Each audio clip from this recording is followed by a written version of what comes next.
صحیح بخاری کی روایت ہے کہ اللہ ارشاد فرماتا ہے جس نے میرے ولی کے ساتھ عداوت رکھی میرا اس کے ساتھ اعلان جنگ ہے۔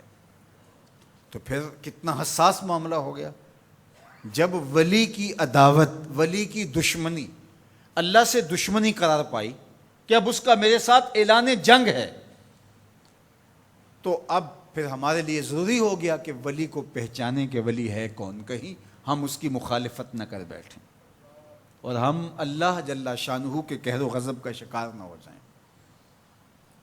تو یہاں اسی حدیث میں جو بخاری کی میں نے آپ کے سامنے رکھی کہ میرا بندہ فرائض کی ادائیگی کے بعد کثرت نوافل سے میرا قرب حاصل کر لیتا ہے، پھر آنکھیں اس کی ہوتی ہیں، قوتیں میں ڈال دیتا ہوں، ہاتھ اس کے ہوتے ہیں لیکن پکڑنے کی توانائی خاص اس میں ڈال دی جاتی ہے۔ فَكُنْتُ سَمْعَهُ الَّذِي يَسْمَعُ بِهِ، کان اس کے ہوتے ہیں لیکن وہ میری اس دی ہوئی خاص قوت سے سنتا ہے۔ ہاتھ اس کے ہوتے ہیں لیکن پکڑائی کی قوت خاص طور کے اوپر میں اس میں ڈال دے۔ پاؤں اس کے ہوتے ہیں لیکن وہ میری عطا کردہ خاص قوت سے چلتا ہے۔ آصف بن برخیہ آنے واحد کے اندر تخت بلقیس لے آیا کہ نہ لے آیا؟ قرآن نے بیان کیا ہے نا، آنے واحد میں 1 مہینہ جاتے ہوئے لگتا تھا، 1 مہینہ آتے ہوئے لگتا تھا۔ حضرت سلیمان علیہ السلام نے کہا کہ بلقیس آ رہی ہے، بس وہ شہر سے باہر پہنچ گئی ہے، تو کوئی ہے جو اس کا تخت لے کر آئے، اس کے آنے سے پہلے حاضر کر دے۔ اور وہ تخت مکفل کر کے آئی تھی، 60 ہاتھ چوڑا تھا، 80 ہاتھ لمبا تھا اور کئی ہاتھ موٹا تھا۔ تو کہا کوئی ہے جو اس کے آنے سے پہلے لے آئے؟ قال عفریت من الجن، ایک جن کھڑا ہو گیا، کہا حضور میں لے آتا ہوں۔ کب لاؤ گے؟ کہا کہ مجلس برخاست ہونے سے پہلے پہلے تخت آ جائے گا۔ بڑی بات تھی، لیکن سلیمان نے کہا نہیں، مجھے اس سے بھی پہلے چاہیے۔ کیا شان ہے، پیغمبر تھے، کہا مجھے اس سے بھی پہلے چاہیے۔ تو پھر کیا ہوا؟ قرآن پڑھیے، قال الذی عندہ علم من الکتاب، جس کے پاس کتاب اللہ کے علم کا کچھ حصہ تھا۔ زبور ساری کا عالم نہیں تھا، زبور کی کچھ آیتوں کا عالم تھا۔ اس نے کہا آنا آتی کا بہ، جی حضور میں لے آتا ہوں۔ یہ تو دوپہر تک لا رہا ہے، تم کب لاؤ گے؟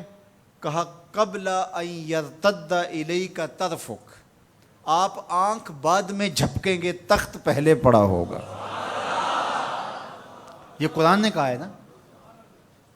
اور ابھی حضرت سلیمان نے آنکھ جھپکی نہیں تھی تو تخت سامنے پڑا تھا۔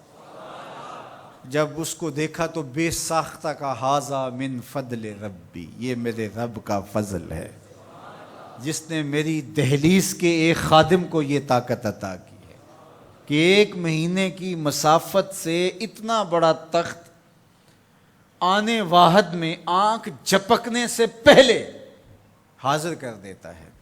آنا آتی کا بے ہی، لفظ سنیے، آنا میں، آتی کا آتا ہوں، بے ہی اس کو ساتھ لے کے، یعنی میں بھی گیا اور ابھی آیا اور تخت بھی لے آیا، اور وہ وہاں سے غائب بھی دکھائی نہیں دیا اور تخت بھی وہاں موجود تھا۔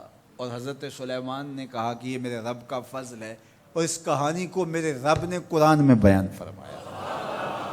جو کرامات پچھلے انبیاء علیہم السلام کی امتوں کے اولیاء کو حاصل تھیں، وہ اس امت کے اولیاء کو بھی حاصل ہو سکتی ہیں۔ جس طرح حضور نبیوں سے افضل ہیں، حضور کی امت باقی امتوں سے، اور حضور کی امت کے اولیاء باقی امتوں کے اولیاء سے افضل ہیں۔ تو جب ان کی یہ کرامت ہو سکتی ہے کہ آنے واحد میں تخت بلقیس لا سکتے ہیں، تو اگر اس امت کے کسی ولی کی ایسی کرامت بیان کی جائے تو اس میں طبیعت میں بے چینی کیوں پیدا ہو؟ یہ تو حضرت سلیمان کی امت کے ولی کو بھی اللہ کمال دیا ہے، تو محمد عربی کے غلام کو کیوں نہیں دے سکتا؟ تو جو حضرت شاہ نقشبند بخاری علیہ رحمہ کا ذکر کیا جاتا ہے کہ جب آپ کی خادمہ کو اور آپ سے عقیدت کا دھم بھرنے والی خاتون کو کابل میں محل کی چھت سے دھکا دے دیا گیا، اور جب وہ نیچے پہنچی تو حضرت شاہ نقشبند بخاری علیہ رحمہ نے اس کو جو ہے وہ آسانی کے ساتھ زمین پہ رکھ دیا، تو حیرت سے آنکھیں پھٹی رہ جاتی ہیں اور پوچھتی ہیں کہ آپ کب آئے، آپ تو بخارے میں تھے؟ تو برجستہ بولتے ہیں تو از چبارہ آمدی من از بخارا آمدن، تو چبارے سے چل پڑی تھی، میں بخارے سے چل پڑا تھا۔ تو یہ حضور کے غلاموں کی شان ہے، اور یہ کوئی جو ہے وہ بعید نہیں ہے۔ باقی رہی بات یہ عقل نہیں مانتی، تو معجزہ اور کرامت ہوتے ہی وہی ہیں جو عقل انسانی کو عاجز کر دیں۔ جو عقل میں آ جائے وہ تو فن ہوگا۔ ما یعجز بہ العقل، عقل کی جہاں پہنچ نہ ہو، جو ظاہری اسباب سے ماورا ہو، جو چیزیں ما فوق الفطرت ہوں، تو انہیں ہی تو کرامت، قدرت یا معجزہ کہا جاتا ہے۔ اور اگر وہ عقل اور فہم اور ادراک میں آ جائیں تو پھر جو ہے وہ کیا ہو۔ تو اس کی نظیر ہمارے پاس قرآن میں موجود ہے۔